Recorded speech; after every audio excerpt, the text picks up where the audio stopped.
There's a glassy-eyed man who greets everyone. He just wants you to eat and be good. He's rejected 100 times a day by stone-faced looks. For 20 years, 10 hours a day he stood, trying to convince passers-by to give it a spin. He just looks at everyone and gives them a grin. You say you've ate and he just asks, when? If you don't sit down, he'll just say thank you. The man down the way is missing all of his buttons. His shirt and his pants hang off him weakly.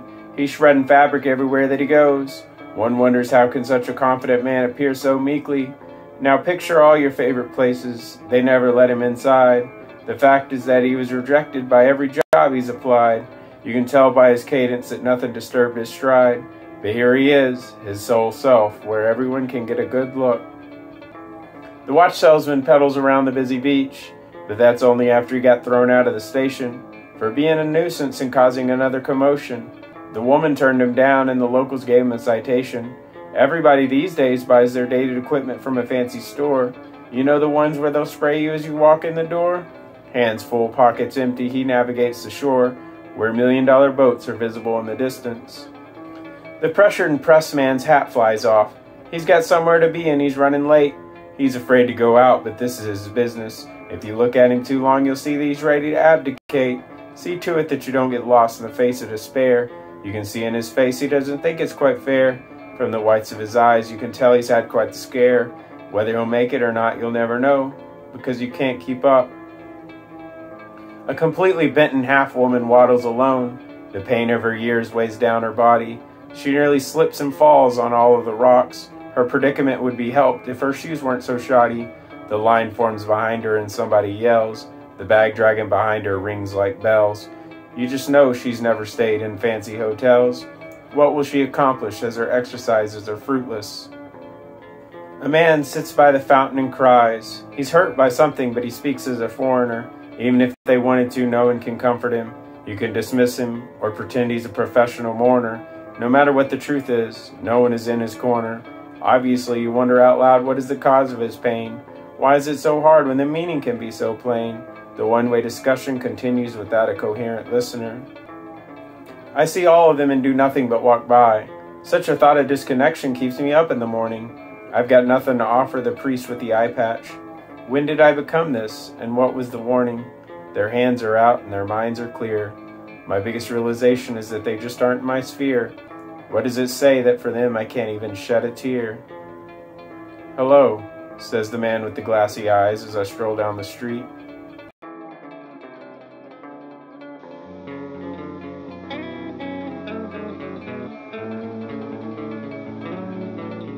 Three men, three not too different lives, worlds created with the gun and the knife. The oldest was stuck in a jungle for no good reason. The younger was in a scorching desert, tricked it was for freedom. A third was out to the ocean, pushed and left. The youth of their lives had been of theft. The oldest man was struggling through his fading age. He'd been created in hell and now felt like he was in a cage. Nothing tasted right anymore and nothing smelled the same. Is it normal to wake up in a sweat after a dream of fire? Will he ever sleep again, or will he always be awake, roaming the sidewalks thinking about his estranged? His hat says identity, but his eyes said blinks. When he asked for help, everyone said, no thanks. It's a problem, man. My life burned up in the grass. I regret that all I did was try to please the top brass. If it wasn't so hard, my knees would still bend. I'd return to the jungle where my ancestors lived.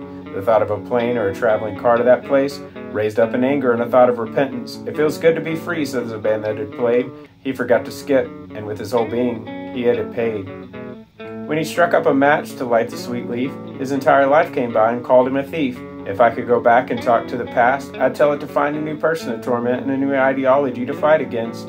After all, nothing is worth oppression and the causing of misery, and the megaphone blasts what he doesn't like or want to hear. He met the salesman with extremely large eyebrows, who was hostile to the fact that he just wanted to browse. But hey, he'd coolly show you all the new machines. He'd be very agreeable with you if you had the means.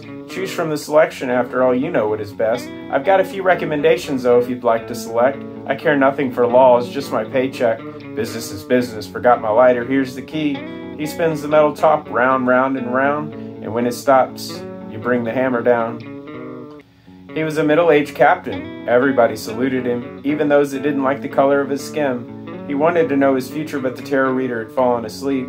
To kill the time until tomorrow's thundering rain, with all his pets he rode around in the back of the van. He takes a break and asks, "Is it okay if I sit here?" The rabbi says yes, but the service begins in an hour. The captain says I'll be long gone by then, like the Mayflower. By now, the captain's just simply afraid of the water. On the earth, he lives like a squatter. He knows now that humanity can't trek further than it's supposed to. If I could just stay in one place and try to anchor down, I'd see there's nothing wrong with having no fear. It cripples every moment and movement you once could compose. "Sorry, we don't have," says the impatient waiter. "That's okay," he says. "I wanted something greater." The waiter nods and fetches something dark. The captain looks down and asks, "When did it get so stark?"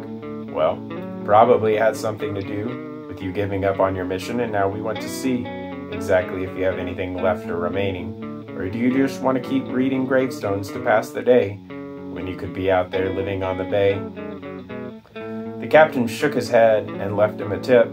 He knew the only thing left now was to get on a ship, preferably one with a large gas engine, no relying on cells, since those can blow away and run everything you have.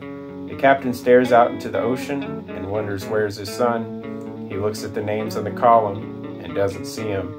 Now the anchor's pulled away and the ropes have been untied, while the captain's just wishing that he hadn't already died. The youngest man had been dirt breathed into, but ever since then his life has been turning on a screw. Now he just spends all his time watching video screens and telling people, "No, you can't go in there," in a voice so disgruntled it barely counts as language. Yeah, that's all you're good for, to be a bully and a brute. An insensitive but marked off soul yelled in his direction, who had tried to get through without any protection. Is it normal to oneself despise, to look in the mirror but not greet your own eyes? He goes home to the same place that hates him. The whole husband thing isn't working out, and I don't have good news about his job as a father. He goes out on the lake and then swings some clubs. He counts down the hours until without judgment, he can go to sleep. And he throws off his clothes and lays them in a heap. However, he just stares directly in the sky, which is trapped by the ceiling that is willing to deny. He gets up to wander and get another drink, but everyone tells him he's making too much noise. "I'll show them someday," he says with a limp, knowing nothing will come from an empty threat. How can you simultaneously be considered a scourge when you are at the boundary of being submerged? His friends say, "Hey, get a dog, a pet," but they don't exist at all either except as a debt. He makes angry and hateful cries at a local restaurant where he is thrown out for having too much sweat. The game plays on without him and the crowd cheers. He no longer looks up at any screen and shuffles along. At some point he realized nothing could be amended. He stepped away, and it was all ended.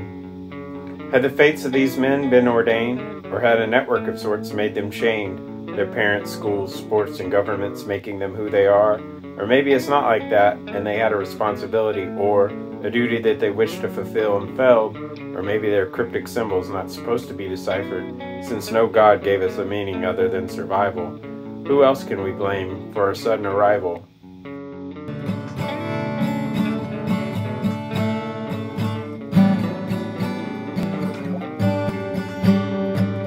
The old man mayor slams his cane on the ground. The council protests against his corruption. The newspaper is looking to write something profound, but the mayor claims he doesn't have to give any answers. I'm not sure who gave him the power. Do we have no choice but to let him continue? Is it necessary for our lives to be so dour? Or is there something you and I can do? The bishop closes the door behind him, and he tells the unbeliever what will happen next, how his family will leave him and his future's grim. He recommends consuming something which can't be seen. I'm not sure who gave him the power. Do we have no choice but to let him continue? Is it necessary for our lives to be so dour? Or is there something you and I can do? The father removes and wields his belt. The child trembles by themselves in the corner. They've long learned how to cover a welt. The power of birth can determine our fate. I'm not sure who gave him the power. Do we have no choice but to let him continue? Is it necessary for our lives to be so dour? Or is there something you and I can do? The president watched the protesters blaring. He knew that the millions are being hurt. His tears suggest that he may be caring, but he throws up his hands. There's nothing we can do. I'm not sure who gave him the power. Do we have no choice but to let him continue? Is it necessary for our lives to be so dour? Or is there something you and I can do? The The prosecutor knew they weren't guilty but proceeded. It is all part of the system, they justify to themselves. In their mind, the victim shouldn't have conceded. Life is struggle, and giving up won't get you a diamond. I'm not sure who gave him the power. Do we have no choice but to let him continue? Is it necessary for our lives to be so dour? Or is there something you and I can do?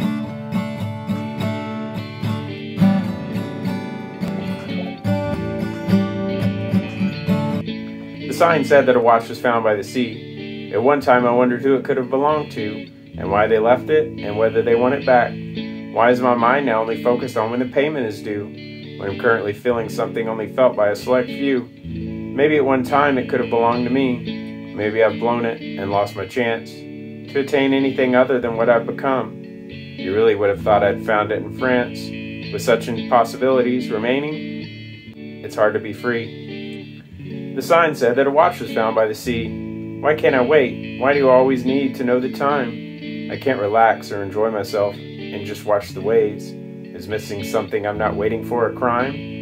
Or should I be more focused on attaining the dime? When I could just sit and eat from the tree and have a place in mind where I don't need to be first, where I don't need to know all the news that is bad. Can I enjoy my spins around the sun without feeling like I'm cursed? And just take a moment and not worry about the temperature of the tea. The sign said that a watch was found by the sea. I pick it up in order to see what hour is it, as if that matters when you're roaming aimlessly, as if you've got something you forgot to omit, and you think to do as only you see fit, which is saying something since you once weren't so gutsy, and life passed through you using you as a sleeve, and when you seized control it didn't back against you. Only then did you understand what you could weave, and only then did it not matter what would be. The sign said that a watch was found by the sea. The fisherman doesn't talk to anyone but still has a friend. Everyone likes him but me. I'm definitely still waiting. They're looking at me like I've done something to offend. Crowd controlling all the animals while up the steps they ascend. The whistle you blow,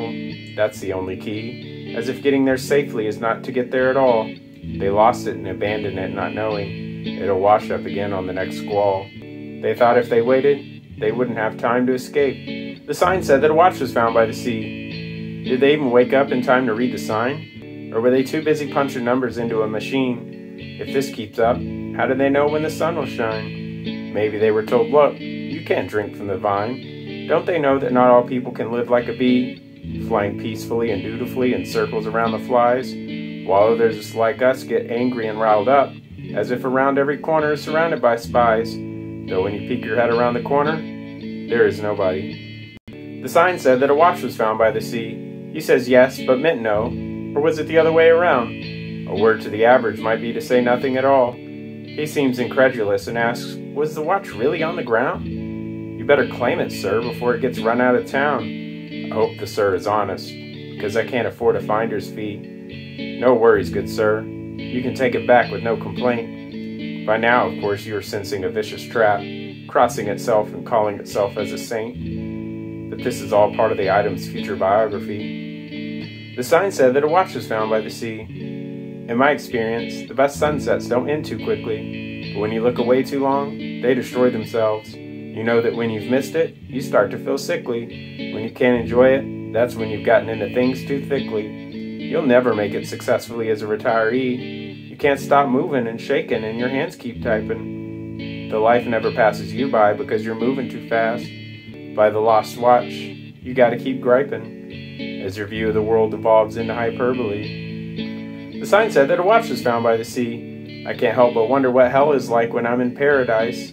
I keep looking for something to fill up the gaps, but if I do something once, I'm certainly not doing it twice. And I wish I could say, hey, that's my only vice. But just like the watch was found by a they, he or she, I'll refuse to keep moving and marching past spires, representing things I don't believe in and could never have been, only to discover it's all tied together with wires, though maybe then the craftsman would be bent on a knee. The sign said that a watch was found by the sea.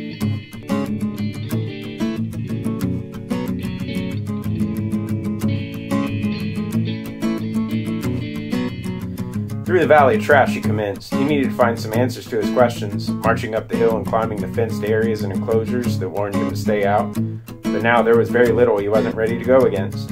after he'd run into the man at the paper stand, who said all your problems can be condensed into a single point of nothing by a single man. Who could this man be, our wanderer asked. The paper stand man said first you have to buy a magazine. So he flipped through a few of them and passed to the one that had next month's winners in its pages. So he dug out some dollar coins to get the forecast, and the paper stand man smiled, pointed upward, and then he said, on the hill, do you see the mast? There's a monk up there that's figured it all out. He spent the last 13 years thinking about life, and now he has a recipe to fix all humanity. He did it by meditating, studying, and throwing off his wife. They say he has ascended to the next level. No taxis or buses can get you on the mountain. There are no roads, just jagged elevated path. If you take it up far enough, you'll find the fountain. Drink it up, because it's the last chance you'll get. So keep all your fingers poised to count in. But what do I need to bring? Flowers, wine, or a coin? He asked, what exactly is a mountain? $3.50, but I can't tell you the rest.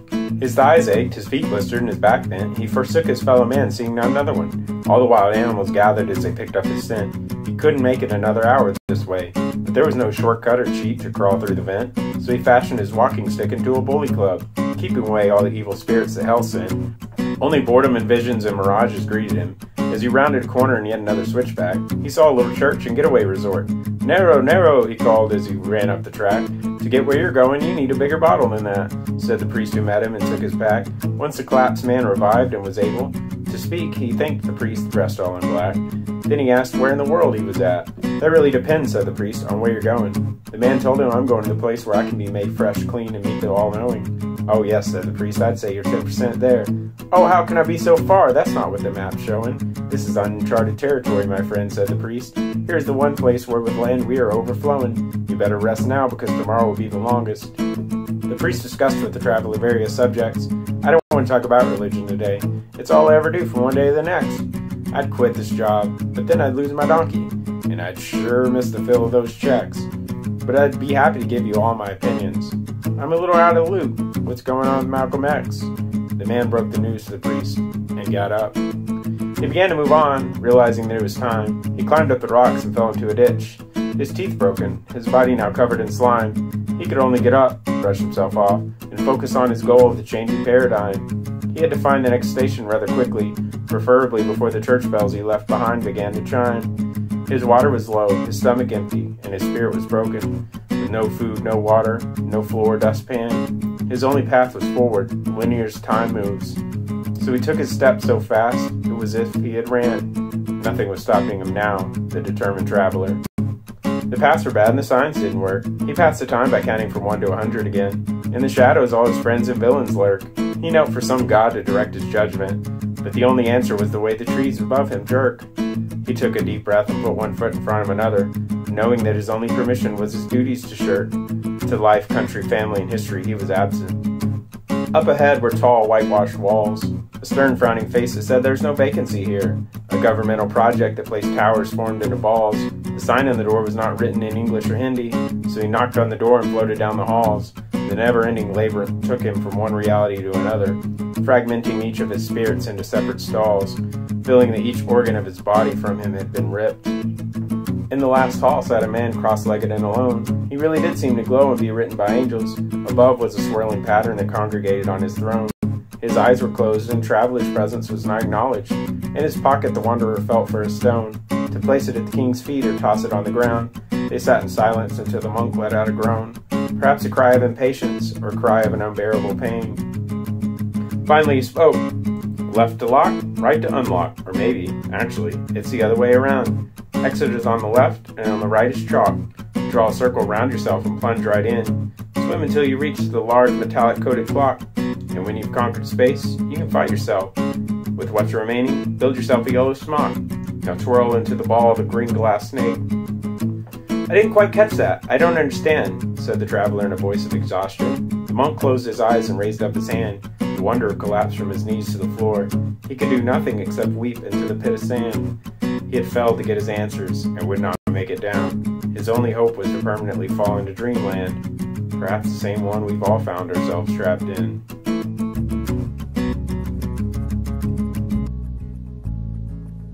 I looked out and saw two small ones, a mom, a dad, along with a dog that runs. Outside they'd be in the sun's rays, soaking. I thought these only existed in lore, but there they were, the people next door. She always hung up her clothes outside. I only saw her when her laundry dried. She never did or tried to have a conversation. To her, I must have appeared a bore. I know nothing except she was one of the people next door. I heard the sirens and saw the lights. It was one of those unpleasant sights. After hard nights, they're drugged down the stairs, struggling as the paramedics chore. Strapped in was one of the people next door. I heard the monk pounding and smoke in the air. I went over to see him on a dare. He was in his chair after punching too many clocks. This is what calms me down from what I abhor, said the angry one of the people next door. In the evening, I would hear their secret knock. So when it all blew up, there was no shock. They replaced the lock and the feds blew it off. The manager called them an eyesore. To the jailhouse, they'd be the people next door. The retired man admitted he eats twice at dawn, one breakfast at home and a second at Big Swan, with his friend John and the other old nights, as they talk about their days in the war. To me, he was just another one of the people next door. She told him all white women were the same. He's showing her pictures and making a claim. Who's to blame is not my business. He has a new one and calls her a whore. I feel embarrassed to hear the people next door. He said he reincarnated as Buddha, that he was from the lost tribes of Judah. He's going to Bermuda without his medicine. He's been reading much too many pieces of folklore. He was the most colorful of the people next door. I heard the breaking of a window pane, the smashing of glass for ill-gotten gain. I decided to refrain from interference. I guess I shouldn't ignore what happens to people next door. I got up when I heard the knock. When I saw the book, I had to balk. He was in a smock and said he witnessed. When he talked, I began to snore, which is also the response to the people next door. His walls were covered in paper notes. He's busy tracking all the votes, all the quotes he knows by heart, but it sure made his place look poor. But I didn't need all the people next door. I never liked to leave the place. Most people haven't seen my face. Without a trace I could vanish, and there wouldn't be much of an uproar. I wonder how I appear to the people next door.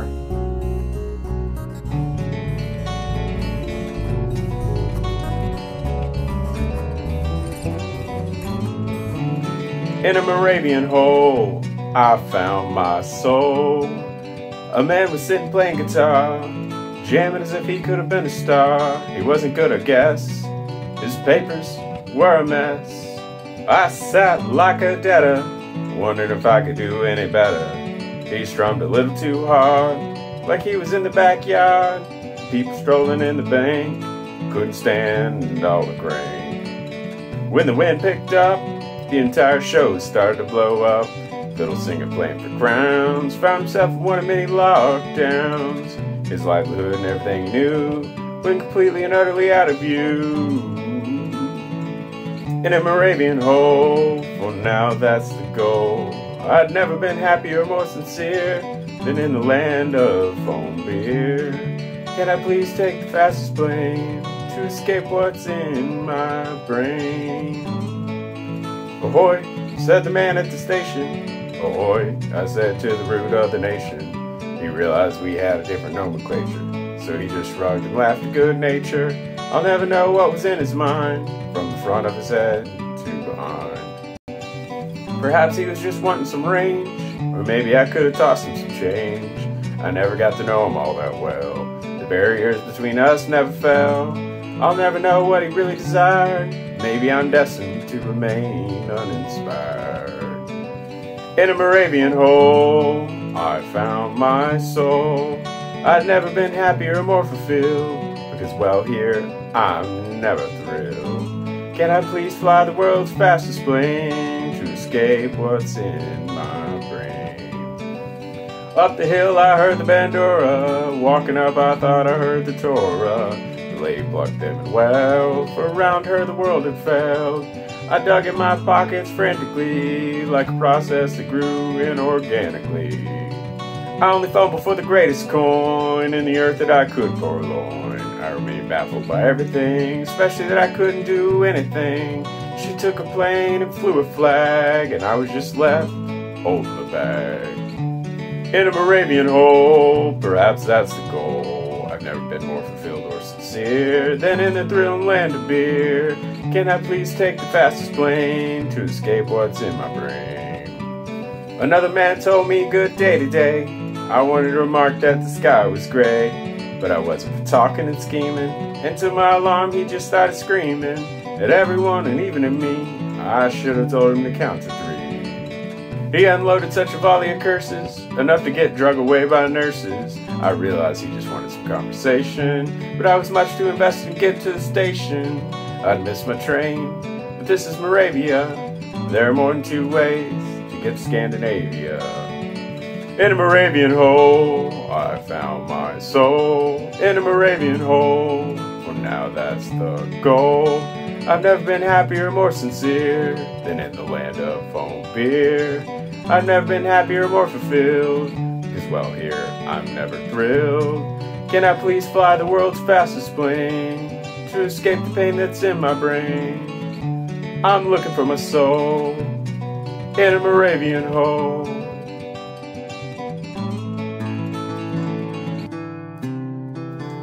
Moscow's a rumbling, and Beijing the walls are tumbling, and Prague keeps fumbling, Sarajevo's bumbling. Well, forgive me, has watched and never done anything right at all.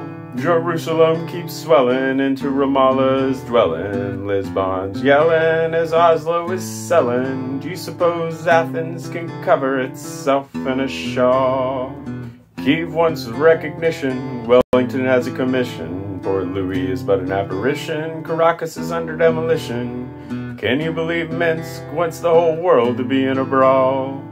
London once ruled the world, Guatemala City is found curled, Suva is kinda twirled, like Islamabad world. Do you remember that time we all watched Warsaw fall? They say Thailand's really changed, Budapest has turned deranged, and don't leave Tehran shortchanged, and don't let Bangkok be defanged. Do you ever wonder why people allow Vienna to stand so tall?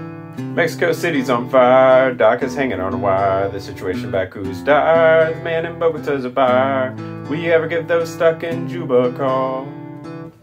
Of course Pyongyang is hated, St. George's ways are dated, Vilnius must feel faded, Rabat finds itself castrated. Will the people in Nairobi ever get a place in the hall?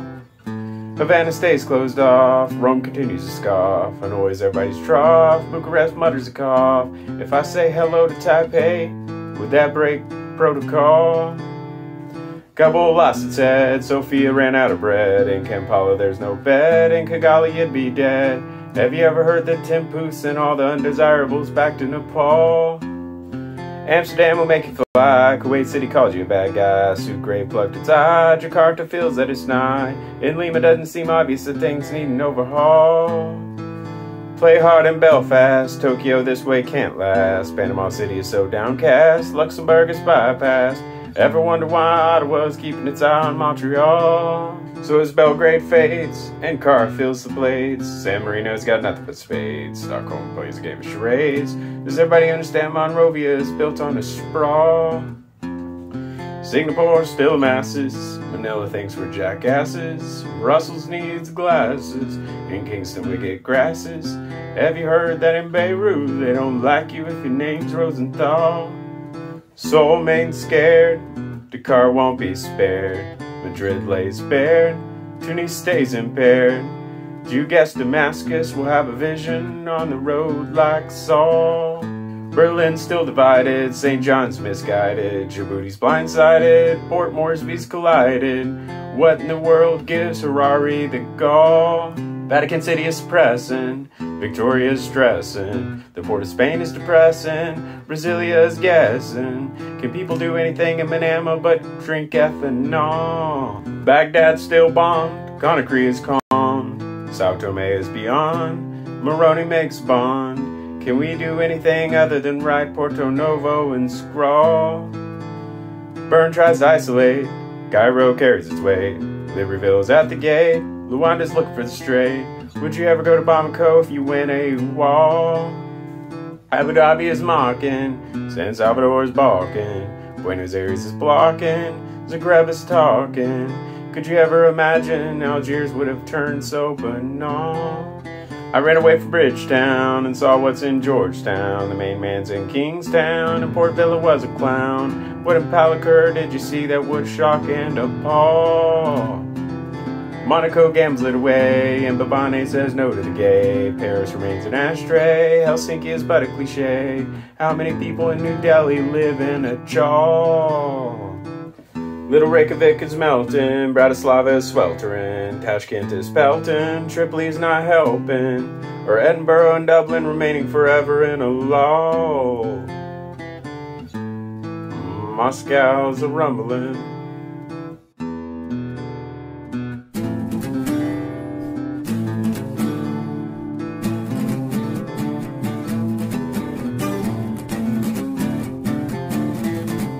I was walking down the side of the street and I heard a whisper out the side of a mouth.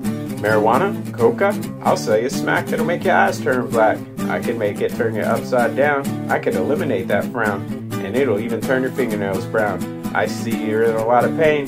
No use but to surrender to a fresh escape, where you can just shut out the world and just stare into space. I said, no thanks, that's okay. I'll find another way. I'm not sure what it is, but I'll get there someday. The man on the top of the hill up there, yelling at all of us about hell. The philosopher's telling him, you don't know me that well. He said, God Almighty's going to take the reins, and you're going to be wishing you'd have been different. Surrender your life to a secret power you can't see, but maybe you can feel. If stories inside your head are drilled, we'll place you in a friendly community that all believes the exact same thing, and you'll never have to worry about your doubts. I said, no thanks, that's okay. I'll find another way. I'm not sure what it is, but I'll get there someday. A man came to me and was holding up a ring and told me we could be forever. We could get a house in the country, raise a bunch of dogs, cats, and kids. We'd find meaning in each other and there'd never be another. In fact, we'd be the only ones. Eternal solitude and relaxing in the sun if you will just be the hun. I started thinking, he started smiling, then involuntarily it all came out. I said, no thanks, that's okay. I'll find another way. I'm not sure what it is, but I'll get there someday. Someone knocked at my door and rang the bell. When I opened it, they were holding a bunch of papers and asked me, are you going to vote for him? And I asked what happened to her. And they told me, oh, she couldn't run this time, but that if you just trust him, he'd change your whole way of thinking and make me believe in the country again, that we were going to do it for real this time. We promised really it'll all be different. Then they handed me the card. I said, no thanks, that's okay. I'll find another way. I'm not sure what it is, but I'll get there someday. The Nigerian in the funny white hat says, I've got something for you to listen to if you only come back in this very place around 6. He puts a necklace on me and tells me not to be afraid, but to write my name in the book of peace and part with all my spare change. I count what I need for the night and decide I guess it'll be alright, but when he reminds me to come back tonight, I said, no thanks, that's okay. I'll find another way. I'm not sure what it is, but I'll get there someday.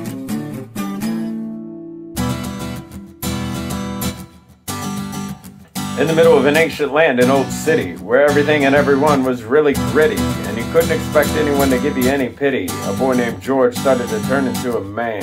His mother and father told him, you gotta be able to defend the earth beneath you, and on it your life will depend. For little George, they saw nothing better than sending him to a school to learn a bunch of religious facts. So for the not-so-little George, there were 2 paths, be a preacher or a politician, so no math. Just a lot of laying around and reading in baths. He got good grades and did well in his tests, but his teacher said he did get into trouble because he didn't play well with others and made them pay double. He really didn't like others and called them pests. He didn't mind stepping over them as he climbed up the ladder.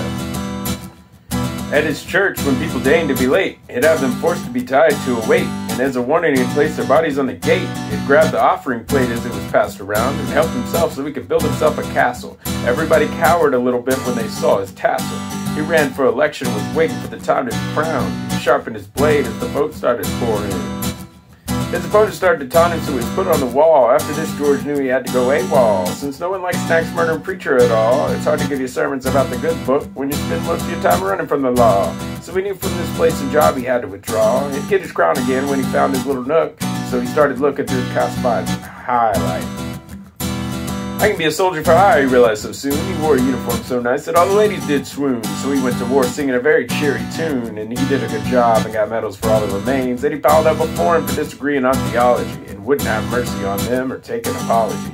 With a swinging mace, he beat in all their brains. He finally got a way to get to his goal. Only one man stood in his way, and that was his boss. He was mean, nasty, and like all of them are, easy to cross. If he was removed from the picture, it'd be no loss, so he offended him on purpose, so he'd take exception by taking his wallet and buying his wife a necklace. To promise her she'll soon see her husband necklace. The boss raised his pistol and said, go pay for the deception. Big George blew him away from where he once stood. The cops pulled him over and said, you gotta stop killing. We don't like what in this society you're instilling, so we'll take you to jail if you're perfectly willing. And George agreed this time, claiming he needed a break. So he walked the circle and learned the harmonica and received letters from a girl named Veronica. He promised her that when he got out, he'd kill her boyfriend Blake.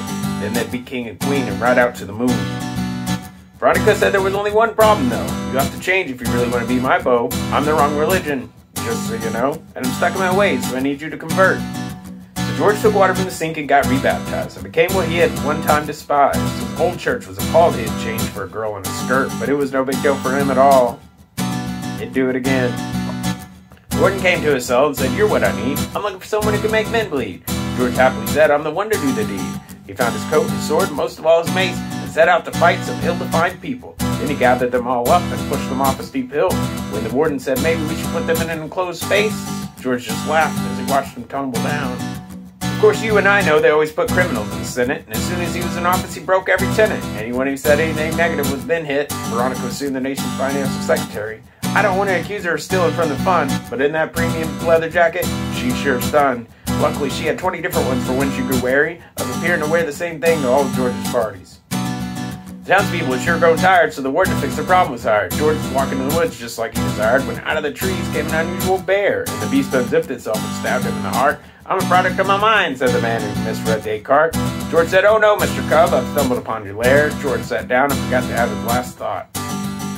Veronica found him and was distraught and said, "I'll bury him in his bloody clothes on the yacht." She didn't think any more about the plot because she went to Warden Blake's house to recover. George left behind his deeds and his name until gravediggers dug him up to steal his fame. George didn't make the right choice of not being a fighter and being a lover, and I'm not sure the next time it won't be the same.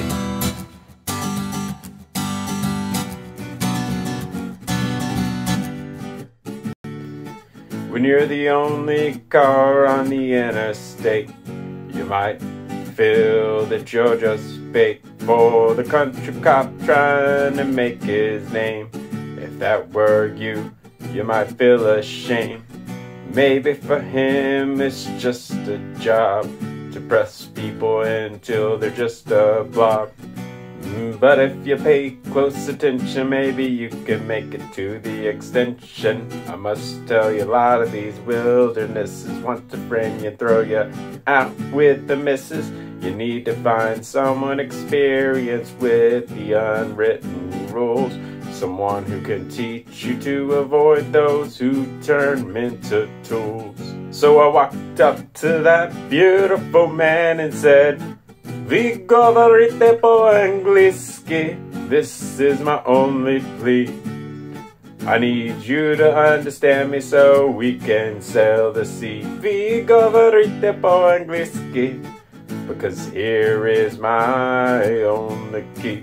Please can you sail the sea with me?" The thermometer is speaking a tongue it never spoke before. When the new storm comes in, you better hit the floor. As you walk outside, it's time to cover your face. The air here will hit you like a can of mace. Sign says orange, do not leave the house. It will keep you cowering in the corner like a mouse. Pile of garbage is strewn across the lake. If you say anything about it, you'll be called a fake. When the rising heat puts you in distress, even the world's worst will be ready to confess. We did a lot of harm as a genus.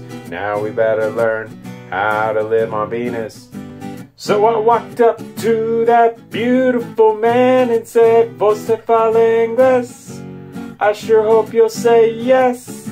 My place is a giant mess because I'm always living in stress. Você fala inglês? Can you find a place to undress? Maybe I can relieve our stress." I can't help but think the official seal is quite offensive. Don't try to learn anything, it's too expensive. The Institute operates exactly like a penitentiary. They'll lock up your savings for a century. When you stop calling, they start stalking. Don't run, they'll even catch you when you're sleepwalking. Or I guess you could join the forces, so you can pay for all them courses. Especially since they'll let you make bad decisions, as their order is to steal all your provisions. If you can't quite hack it, maybe you can cease, but without it, good luck breaking your lease. So I walked up to that beautiful man and said, "Parlez-vous anglais? Come on, cause I wanna play. How else can I waste the day and keep all my boredom at bay?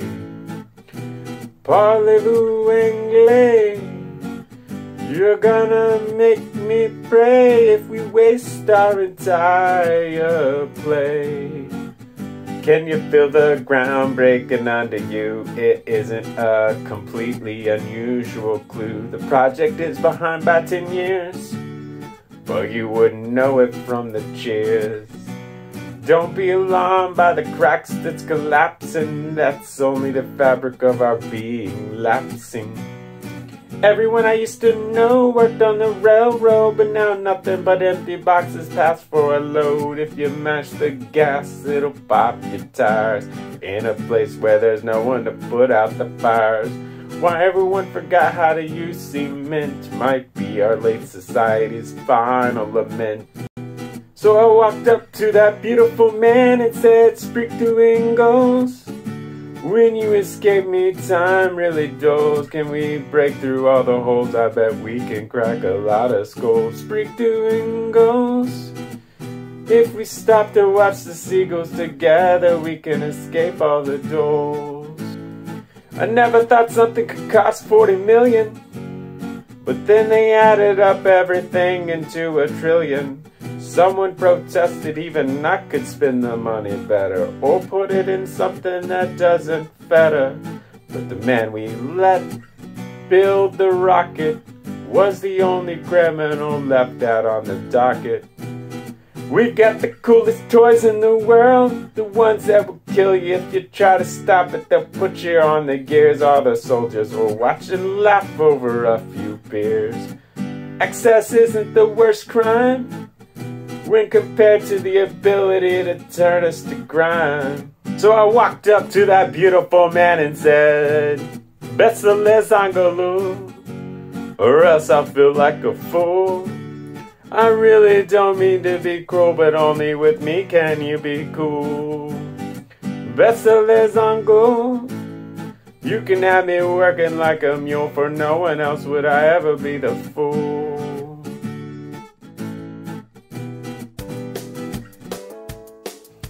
Call me guilty, but I am a man that wasn't is, in constant need of attention. She was a missus, but I need a miss.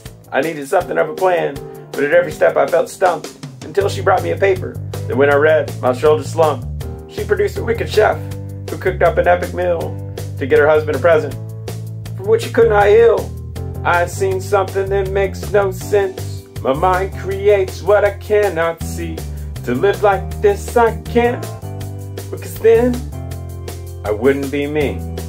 After a few weeks, she realized that we wouldn't cut it together. She left and I had to pay off the chef as he drove off in the nasty weather. Authorities rapping at my door. We've got a corpse, a restless ghost, wandering the world needing revenge. It's looking like you'll be toast. If you'd like to bargain with us, why haggle you down to a fee? Because we've all been there before and know exactly how she can be. I've seen something that makes no sense. My mind creates what I cannot see. To live like this I can't, because then I wouldn't be me. I escaped into the northern flats. I'll make a new settlement in the cold. The earth is nicer here and I'm not too afraid of the mold. The government asked for accommodation, but I didn't understand their desire. They started gathering up my things and started calling me a liar. They placed me on a ship sailing directly into the bergs of ice. They're hoping you'll sink, and they don't care what's the price. I've seen something that makes no sense. My mind creates what I cannot see. To live like this I can't, because then I wouldn't be me. My boss burst into my hotel room and asked why I kept taking days off. You're saying sick as vacation when you don't even have a car. I asked weren't they retired. They started stealing all the towels. I knew I'd have to pay the workers for trying to escape with the owls. When I showed up for employment, nothing was there but an empty white room. So I put my head down to sleep and dreamed about when I killed the groom. I've seen something that makes no sense. My mind creates what I cannot see. To live like this I can't, because then I wouldn't be me.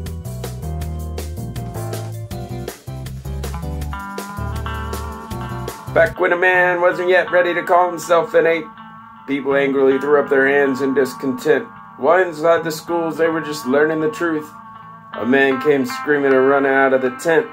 I've discovered everything that is new and you'll see, though all the learned ones knew better and just scoffed. You can't say anything about what I've found when you spend all your extra time hanging out in the loft.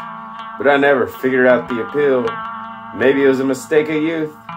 Nebraska Man, are you even real? Did they ever find your tooth? If you stand up there and say you know everything, there's no problem. That all the lab coats are engaged in some sort of cabal. And only I, with my charts and graphs, know more than you. I figured it all out because I got all my answers from Paul. If you like that, then you'll be shocked to learn that in this very town, they're trying to engage you in godless philosophy and instruction, and turn you into gears that can be fit to a clock. According to my magic title, all of this will lead to your destruction. If you can cobble together a nice meal, you'll be society's master sleuth. Nebraska Man, are you even real? Did they ever find your tooth? The judge wanted to gain back control, but the man was too busy yelling and gesturing at everybody's wives. The whole thing was shredding in thin red lines, and the woman at the typewriter was losing her archives. The evidence all pointed to the corruption of us all, while the speeches came in with no real basis. And all their excuses serve only one purpose: to trick you into selling everything for an imaginary oasis.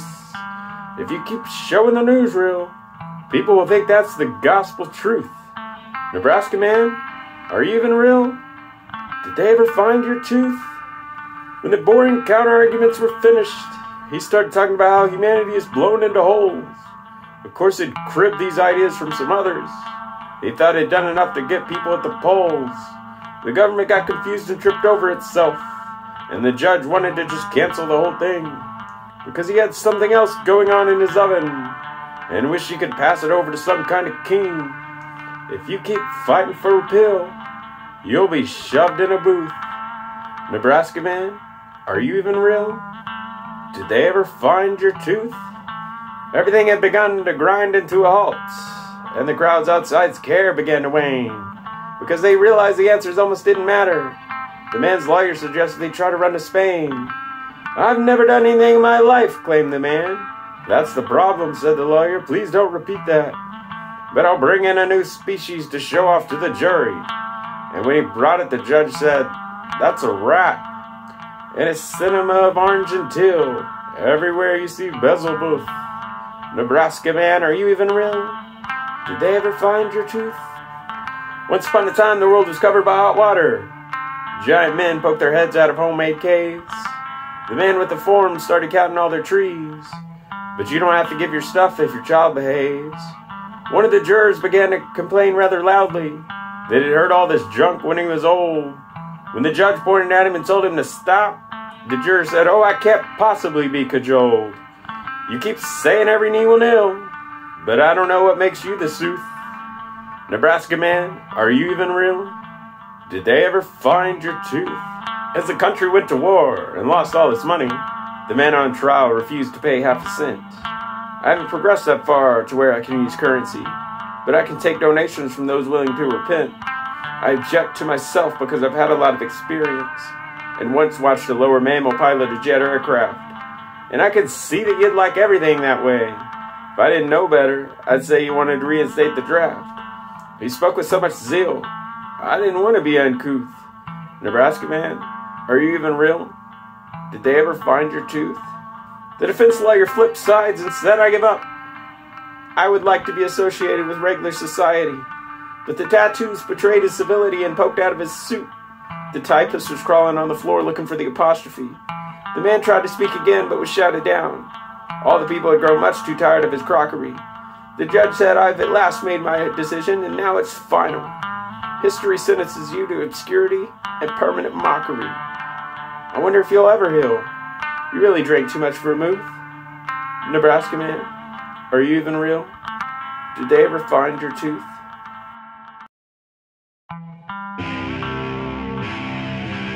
Old man Jan told the elders, you ain't doing this right. And they said, what? You're putting up a fight? The council said, meet us up for dinner.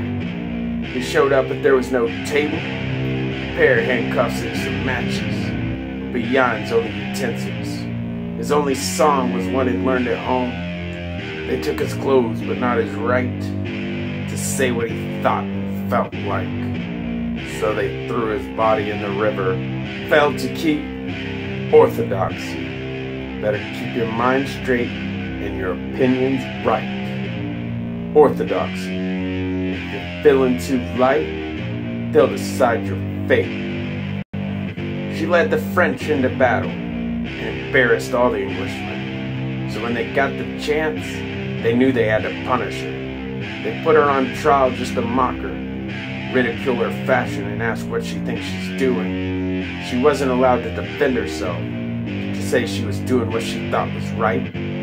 The judge who sentenced her didn't listen, so Willie called her a witch. She failed to keep orthodoxy. Better keep your mind straight and your opinions right. Orthodoxy. If you're feeling too light, they'll decide your fate. Well, Pastor John said all men should be free, and when the slavers forgot to agree, he reminded them by gathering up a little band. They played quite an aggressive tune, making the neighbors complain they were too loud. When they asked him to please be quiet, he said sometimes you have to bring the axe. A tree don't chop itself down if it can help it. This band toured straight to the courthouse. It got bad reviews in the local press, so the authorities decided to string him up. Failed to keep orthodoxy. Better keep your mind straight and your opinions right. Orthodoxy. If you're feeling too light, they'll decide your fate. They got him for corruption of the youth. His lawyer said that's a very serious charge. You'll probably do quite a bit of time. Now I'll have time to read some books. They don't like that he questioned things and made fun of everyone's gods. Life would be much better if we didn't claim to know everything and more people thought of justice. They had a drink for him, man. He took his very last gulp. Failed to keep orthodoxy. Better keep your mind straight and your opinions right. Orthodoxy. If you're feeling too light, they'll decide your fate. Mr. Mandel told them to go to hell. When they questioned him about the authority, he said they were the worst of it, bringing in their goons to whack people down and throw them into cages just for being interested in the case. Maybe they're insane, maybe they're terrorists, maybe they just like to watch a brain bleed.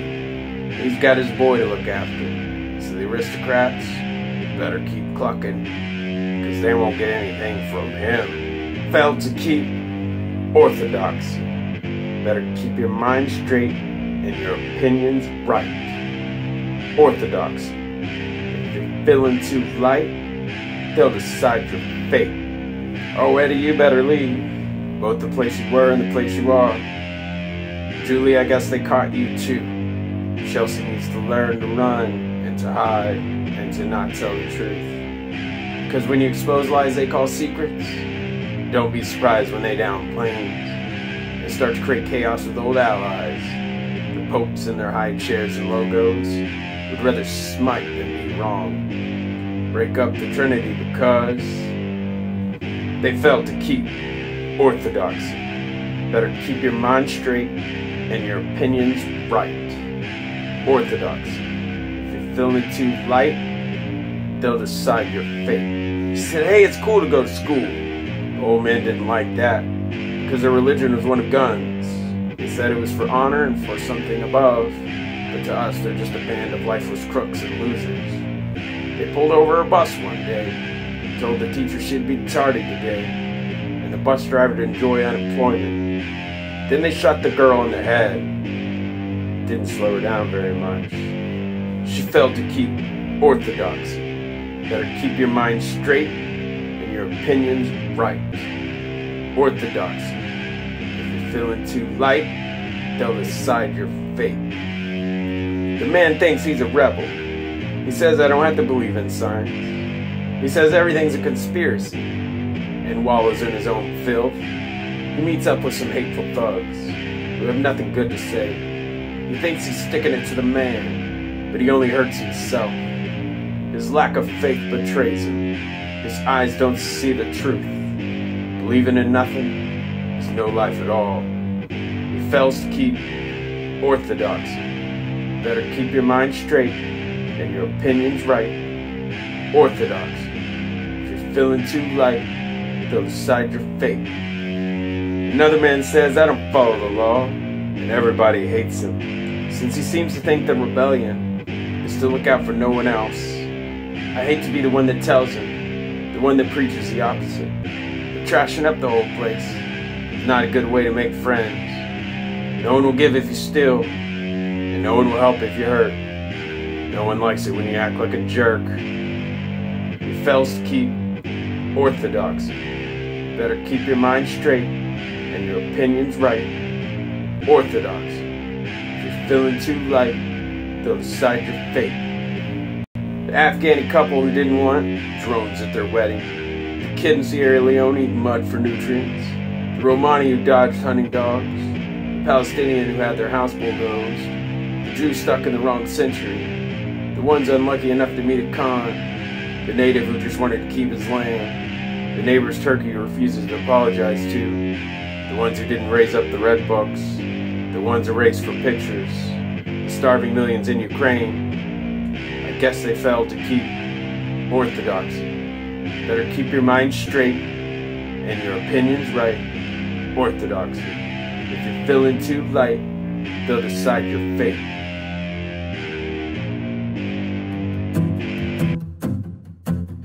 I said, hey baby, what you doing tonight? Do you want to catch a movie or dinner for two? She said, I've got to do the dishes. I've got to go to work. I've got to mow the lawn. I've got to fix my car. So I drove my truck so very, very fast that I blew the wall and crashed. She came to my body and said to it, I'll put you back to pieces. I rebuild your mind. I'll put you back to pieces. Call me Dr. Frankenstein. I committed treason against the Queen and King because I preferred a little thing called democracy. The judge said, what you get is you get hung, you get drawn, then you get quartered. I got death to tyrants and also judges written on my chest. I would have written lawyers too, but the day had come. She came to my body and said to it, I'll put you back to pieces. I rebuild your mind. I'll put you back to pieces. Call me Dr. Frankenstein. The men in uniform went insane and I was drafted to fight. I said I didn't want to, but they put me in the middle. The rocket shot, the drones flew by, the bullets whizzed, and the tankers blew. You died for something they told me when I knew it wasn't true at all. I said, just leave me on the field, it'll all turn out alright. She came to my body and said to it, I'll put you back to pieces. I'll repair your mind. I'll put you back to pieces. Call me Dr. Frankenstein. I was climbing the walls of the tallest building, trying to see if I could get to the other side. My hand slipped, my feet took off, gravity took over, I plummeted fast. As the wind was by my ear, I saw there was no other side. It was all a trick played on me by the broker at the lake. She came to my body and said to it, I'll put you back to pieces. I'll repair your mind. I'll put you back to pieces. Call me Dr. Frankenstein. I followed the preacher's compound because he said the end was coming. It was really hot, nukes were coming, 4-tailed horsemen, or something like that. That's the promised land, we've got to blow it up, so I helped him light the fuse. She came to my body and said to it, I'll put you back to pieces. I'll repair your mind. I'll put you back to pieces. Call me Dr. Frankenstein. I was walking down the road and lifted up my hand. A sputtering van pulled up right next to me. Before I knew it, I was pulled in, bag overhead, newspaper picture. I had no ransom money, so they tied me up and threw me in the lake with weights. She came to my body and said to it, I'll put you back to pieces. I rebuild your mind. I'll put you back to pieces. Call me Dr. Frankenstein. One day I was sitting in the bath and somebody walked in. Die, revolutionary scum, they yelled and flailed towards me. I fell backwards. My head snapped back. Here it comes. They laughed and danced. And I didn't even know what they were talking about. I was scheduled for the guillotine the next day. She came to my body and said to it, I'll put you back to pieces. I'll repair your mind. I'll put you back to pieces. Call me Dr. Frankenstein. A group of plastic army men burst into my room. And they said, we like your son a whole lot better. First they strangled. Then they kicked. Then they stomped. I got the gist of it. After they'd beaten in my head with the case, they said, hey, that'll teach you to fire us.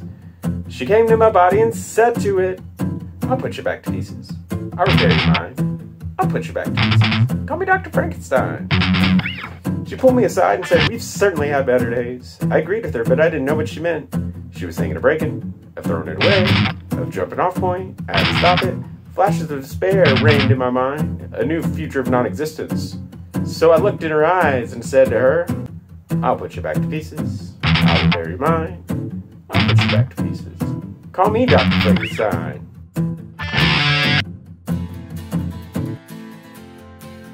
I stepped up onto the train and detected that everything smelled like coffee and tea. From the car, I did not hear what I expected. Instead, I heard voices that could not agree.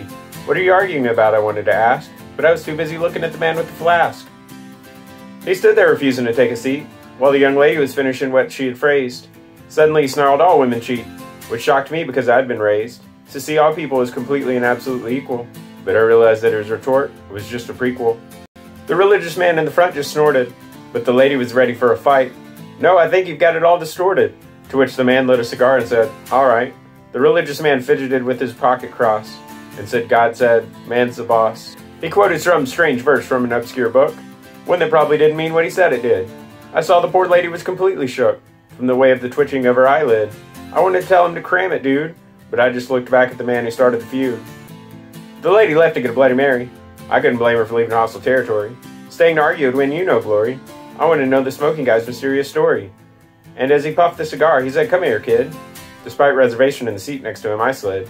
I sure wasn't wrong to consider him suspicious, as he immediately opened his mouth and said, "I'm a killer." But don't worry too much about it. It wasn't that malicious.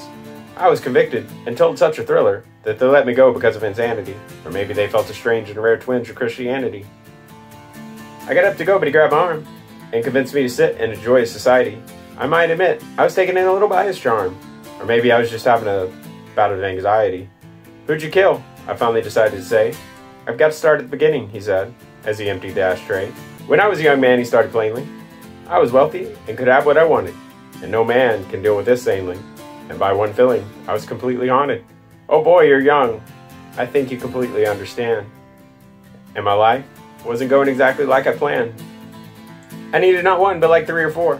I became such a rage that I tried otherwise. But anything else became such a chore, and I couldn't relax until I'd had my prize. Don't you know that feeling of paralyzation when the religious man says you're facing damnation? I knew I had to get married and find a girl that I could call my very own. One that for me was specifically designed, and one that no one else could have ever known. Because I knew out of the 10 I'd most likely covet. And every time I saw the same sex, I'd say shove it. But one day I did see her, and heard her sing. Like a siren, an angel, or a devil from hell. I knew she'd make my ears permanently ring, and that she would reduce me to 1 brain cell. Things were fine until we married, and that night, at which time we should have both taken flight.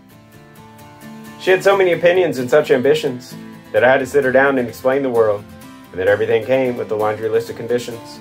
But she just sat there with her hair all curled. I felt my brain go completely numb, as I watched her mouth smack that gum. I started to design scenarios in my head, in which I could get away from her grasp, and this is when I started to imagine her dead, in a tragic way like Cleopatra and the Asp. But despite all these clouds flying over me, she told me something that would keep me rooted like a tree. Let me be honest with you, kid, about what is life. It is a pollution and disease spread over the earth, and to contribute to what is already in strife, well, I couldn't see any of the word. But she told me that my version was now in miniature. All I could say is, "Are you completely sure?" That is when the jealous rage only increased. After all, doctors had started to swarm my place. "Take off your clothes," said the first to the least, and they all took a lot of interest in the case. This is all normal, everyone always claimed, so I guess no one really should be blamed. Things only got worse after the birth, as everyone got to see I was second place, the object of ridicule. I looked at the thing and all its mirth, and I couldn't help but feel like a fool. All of my independence had been robbed, as it just sobbed and sobbed. A little clump of flesh with no ability. Its eyes shone up at me like it could demand all of my time and all of my availability. I know this whole arrangement had to disband. Probably worst of all, I'd been demoted, and that little thing just cried and gloated. Just when I thought it was at its worst, in came that cocky and attractive singer. I saw the way they smiled as they rehearsed. I sure couldn't stand the way he'd linger. At night I dreamed they were all together, perhaps all strapped up in leather. So one day I heard him crowing like a lark. I grabbed him by the collar and swung him, and I knew it would leave a mark when he landed directly on the trim. I said, "Get out of here forever and leave town." And she came in while he was stinging from the beatdown. I got so angry that I picked up a rock, a weight that we used to keep on paper, and slammed it up against her with such a knock that her eyes went up like vapor. "You've really killed me," her body whined, and I couldn't believe I'd been so blind. The man stopped and relit a cigar. and I wanted to know why he told me this, as I was embarrassed for everyone in the train car, and his eyes just shone in a state of bliss. He said no one should be forced to be born in brutality, but I guess that's just family morality. A man walked slowly up the steps of the courthouse. He had jury duty and felt he was too rich for it. He thought he shouldn't be considered such a louse. Maybe I can think of an excuse, or maybe just quit. Claim the courts are corrupt and take a plane out of here where it does nothing except rain. In these cases, one hopes it all gets withdrawn and that the criminal just confesses to their sin, or that the district attorney is found to be gone and tried to trick everyone by substituting his twin. But today the government was much too aggravated, and the accused did not feel that punishment was fated. See, she'd been accused of not only a form of perjury, but with the slightly more serious crime of murder, all in order to raise enough money for surgery, as she was tired of being for men a herder, working late at night until the lights came on, making money for some guy named Juan. The state accused her of using poison to kill, even though there aren't many more uses for something so designed to fit the bill. Of course, that wasn't all the state accuses, and so a rich young man listened to all the facts and watched as all the lawyers held up artifacts. These are working girls' clothes, as you can see. There's no denying what she did and who she is. From the room did the defendant flee, leaving, unfortunately, the corpse that was his. You can do one thing and one thing only: convict and put her in a place that is lonely. But our hero studied the expression on her face and knew that this couldn't be all there was. He talked to his fellow members and asked them for grace. One wanted to go home, just 'cause, while another hated all women that made money. Another had shown up sick, with his nose all runny. Our rich young man suddenly realized he knew her well. In fact, he was probably someone she hated, and in a manner, of course, had put her in jail. Their link was that they had previously procreated, because our hero had been the defendant's first, and if you heard the whole story, you'd think he's the worst. Suffice it to say, our protagonist left with the gift of a little more and a little less than pure cash. So the young woman found it necessary to take off swift to somewhere they wouldn't care if she had a stash, and once she'd gotten rid of that thing, she started applying her trade with a bang. All these rushing memories filled our hero with uneasiness, so he started thinking of what he could do to make it right. The proceedings went on with such obliqueness that he knew he could be her knight. The others were just ready to get out, including the one that was suffering from a severe attack of gout. He had the verdict in hand to present, confident he had done exactly what he needed. When he looked down, he noticed he had misspelled innocent. When the judge read it, he realized his will had been superseded, so the little working girl was sentenced to 20 long ones. But the workhouses should be carrying tons. There's only one way to fix this mess, thought the rich man to himself in a lonely moment. I have to use all the means I possess. He'd track her down and make the announcement. He'd tie her with him so they could be two. He'd stick beside her and never bid her adieu. In the workhouse, she learned how to smoke and drink wine and vodka made by unclean means, and how to numb herself as soon as she was woke, and to live like she had in her teens, surrendering herself to a completely different instinct. When she walked by the handsome guards, they all winked. When the rich man saw her, he knew it was time to go up, and he asked for forgiveness for what he'd done. Of course, I knew we should never have broken up. Please let me marry you, and as a token, take this crown. No thanks, she said with real congeniality, but I guess that's just family morality. The old man said there's a lot of ways to be unhappy. People tend to invent new ways every week. They'll take all kinds of stuff that make them feel crappy, because their outlook has become way too bleak. If I'm being honest, I want to escape this life, one in which corruption and mistakes are rife. What would I like to do, you might want to know? I'd like to go out and enjoy all that nature has to offer beyond digging with a hoe. I know there are ideas out for the agitator, but I feel so trapped and ensnared here. And who is the real, pulling the strings puppeteer? His wife and kids disagreed with him on everything, and they didn't like when he wouldn't eat or conform. He found he could no longer hold off until spring, when outside it would at least be lukewarm. His doctor was telling him about a new illness, and didn't want to become his accomplice. So the old man gathered his books, and went outside. He left a little letter for his wife and kids. When they found it, they all loudly decried the way he sold all his goods and forbids them from stealing it back from the peasants, who need them for the future of their adolescence. Into the cold the man found the train, and he was heading out to another nation, a place with an entirely unique terrain, so he could complete his renunciation of everything he despised and found unwise. But his life, he felt it, denies. The wind was blowing and the snow was falling. By the time he made it to the station, his breath paused. He started to regret all the time he'd been stalling, or maybe it was something years of smoking caused. He stood in line and had to sit on the bench. He realized he had a thirst he had to quench. When he coughed, he knew it was over, but he demanded that his wife not be allowed to see him one last time, and moreover, that someone do something about this crowd. Everyone mourned at this old man's mortality, but I guess that's just family morality.